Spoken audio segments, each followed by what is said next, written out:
មុនចូលចិត្តណាស់ញ៉ាំតែមេមន់រកតែស្លាប់ហើយនឹងភ្លើងឲ្យចូលចិត្តញ៉ាំតែបរមន់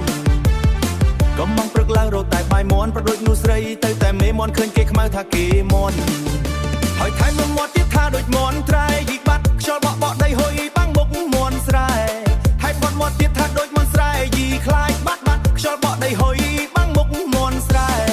ដីហុយក៏ខ្លាយទៅជាក្អែលឲ្យមន់ស្រែក្អែឲ្យមន់ស្រែខ្មែរឲ្យមុខមន់ស្រែខ្មៅឯបើមលឹងអ្នកណាហោអ្នកណាគេចង់ក្បែរហើយមានអ្នកណាចង់ឃើញបាមុខអូនដូចម៉ែមន់ស្រែអើយខ្យល់បក់ដីហុយដីពេញសាលាឲ្យតែមន់ស្រែដើរទៅណាគ្រប់គ្នាបាំថាយីបងអាប់ថាយីខោអើចេះហត់ចឹងអាអ្នកខ្លះស្រែថាយីជួយចាប់សាពេញអរ៉ាខ្យល់បក់ដីហុយបាំងផ្លូវទៅស្រែចូលជីកង់បងឆ្កែ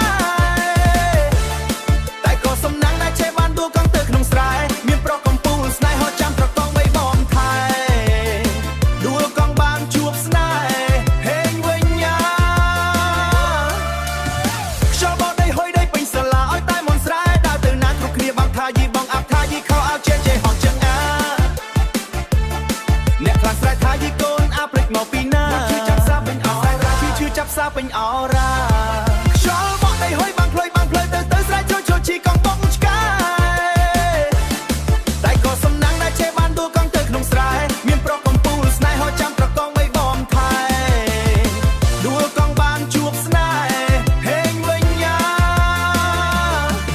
មន់ស្រែអើយមន់ស្រែអើយខ្យល់បក់ដីហុយ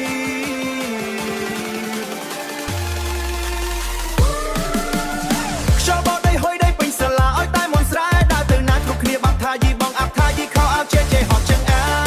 អ្នកខ្លះស្រែថាយីកូនអាព្រិចមកពីណាជួយចាប់សាពេញអរ៉ា